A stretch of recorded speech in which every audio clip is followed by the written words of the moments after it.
Muy buenas tardes a todos. Hoy en un nuevo episodio de Encímate un rato en la Bio, aquí con su servidor Sajid, alias el Mauri, el cual está muy vivito, por cierto. Vamos a hablar de un tema sumamente importante junto a unos invitados igual de importantes. Por ejemplo, Nutrianónima, Hola, buenas tardes. Panda Anónimo Oli, oli. y por último, pero no menos importante, por favor alcen esas manitas, tenemos a Mapache Anónimo.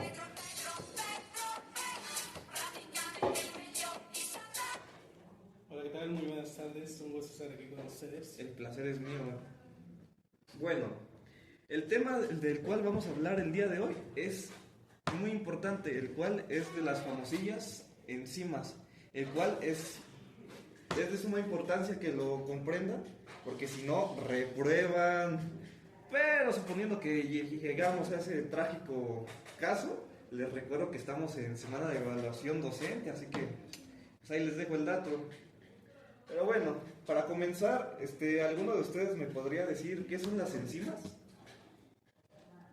Las enzimas son proteínas complejas que producen un cambio químico específico. Por ejemplo, ¿tú sabías que pueden ayudar a descomponer los alimentos que consumimos para que el cuerpo los pueda usar?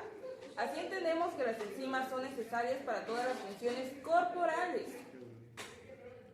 Trae muy buen sentido del humor de staff, ¿no?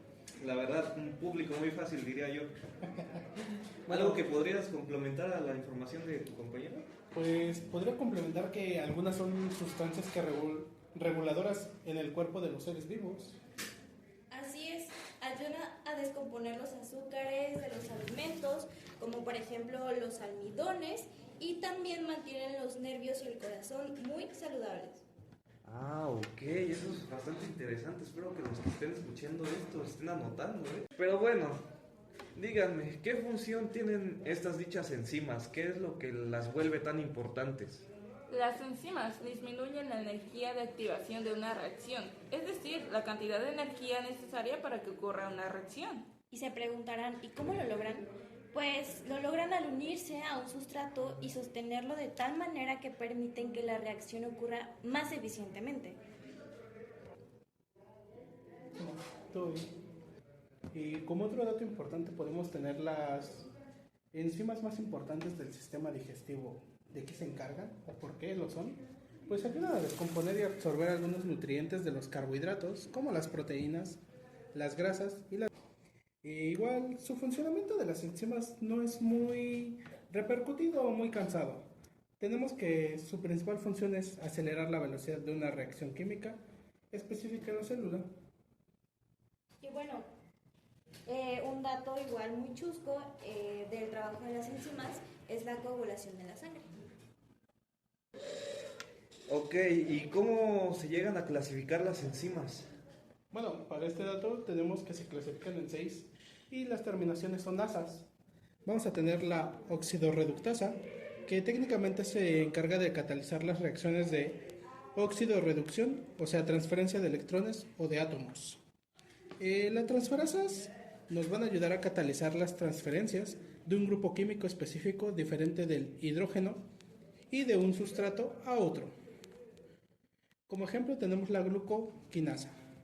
En otro caso vamos a tener igual la hidrolasas, que se ocupan de las reacciones de hidrólisis, o sea, una ruptura de una molécula orgánica pendiente, como la molécula de agua.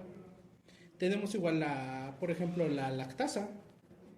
Y las liasas son enzimas que catalizan la ruptura o la soldadura de los sustratos. Por ejemplo, el acetato descarboxilasa. Tenemos las isomerasas, que técnicamente catalizan la interconversión de isómeros, es decir, convierten una molécula en su variante geométrica tridimensional. Y como último, no menos importante, las ligasas, que son enzimas que hacen las catálisis de reacciones específicas de una unión de sustratos mediante la hidrólisis simultánea de nucleitos, que técnicamente son de trifosfato, tales como el ATP o el GTP. Pues qué interesante, ¿eh? Y díganme, ¿existe alguna diferencia entre las coenzimas y los cofactores? Ah, pues qué interesante, ¿eh? Pues por lo que veo, la mayoría terminan en asa, ¿no? Así es, deriva de la terminación ACE, que en español es asa y significa aceleración. Ah, ya. ¿Y existe alguna diferencia entre las coenzimas y los cofactores? Claro, los cofactores son compuestos químicos, no proteicos, son muy importantes. Y pues mientras que las enzimas se dividen como moléculas orgánicas muy pequeñitas, no proteicas, que actúan como portadores. Y dime, Mapache Anónimo, recabando todo lo que hemos visto, ¿cuentas con alguna historia que nos puedas proporcionar? Más que una historia sería como un mito. Ok. En San Quintín, en Chile, ¿sabías que había una mitología sobre que las personas que tenían gastritis no podían consumir lácteos, como el yogur? ¿Y eso? Ya que se tenía la mitología no experimentada de que el yogur tenía lactasa, que esto hacía en las personas con gastritis que se inflamara. Pero todo esto es sumamente muy irrelevante, ya que la lactasa deja de existir gracias a los búlgaros en el yogur, que también podemos encontrar algunas enzimas en el yogur que son como la lactoglobulina, albúmina, sérica, como las proteasas, peptonas, inmunoglobinas, enzimas como lipasas, proteasas o fosfatasas. Y también las metalaproteínas las podemos encontrar en ellas, así que había una como hay controversia. Entonces dime tú, después de este dato, ¿consumirías yogur teniendo gastritis? Híjole, pero qué bien sabe, ¿no? ¿O seguirías cayendo en el mito? No, pues sí considero muy importante informarse, ¿no? Exactamente, ya que gracias a esto podemos evitar algunos incidentes. ¿Cómo qué clase de incidentes? Pues algunos podemos evitar el desprecio a la lactosa, que en algunos casos hay niños que los crecen con la idea de que son alérgicos y disminuye la calcificación, afectando el crecimiento del niño.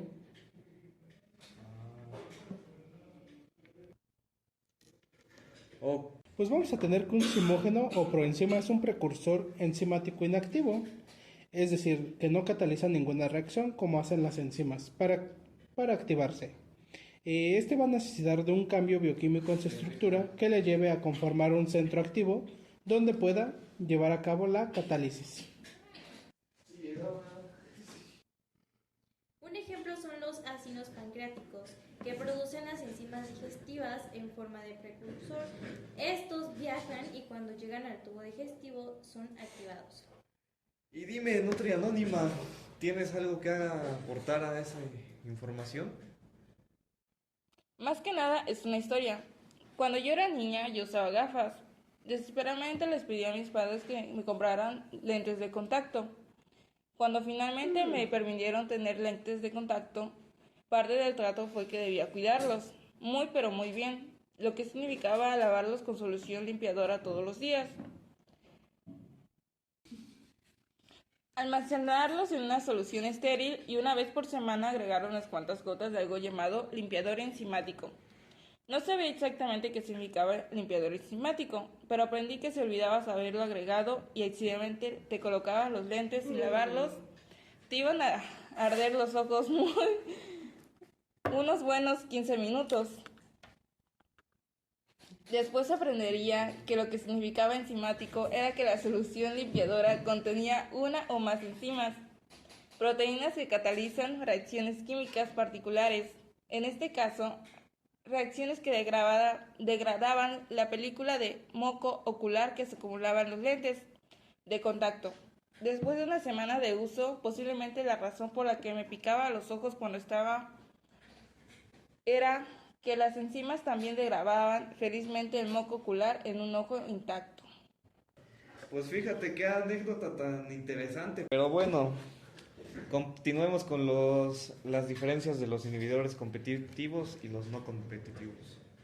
Las diferencias son: el inhibidor competitivo se une al sitio activo e impide su unión al sustrato. Y la diferencia del inhibidor no competitivo se une a un sitio diferente de la enzima.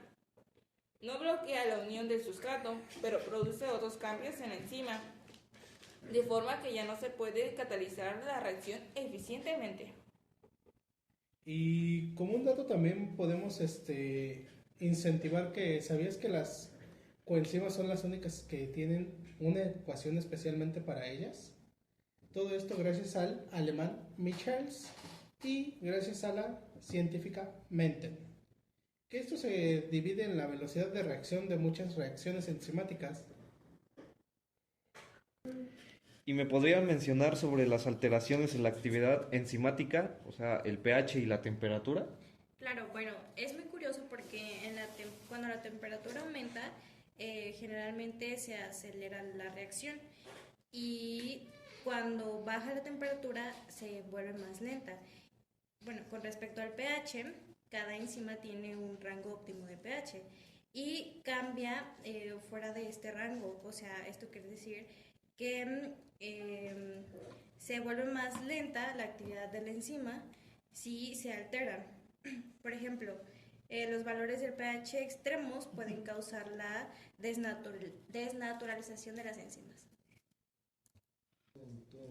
Bueno, y pues ya estaba yo investigando y me encontré un tema, creo, muy interesante, que es acerca de una lipo, pero con enzimas, que se puede inyectar, pues, de manera subcutánea y, pues, no sé, puede ser en el abdomen, en los bracitos. No sé, ¿ustedes qué opinan sobre este tema?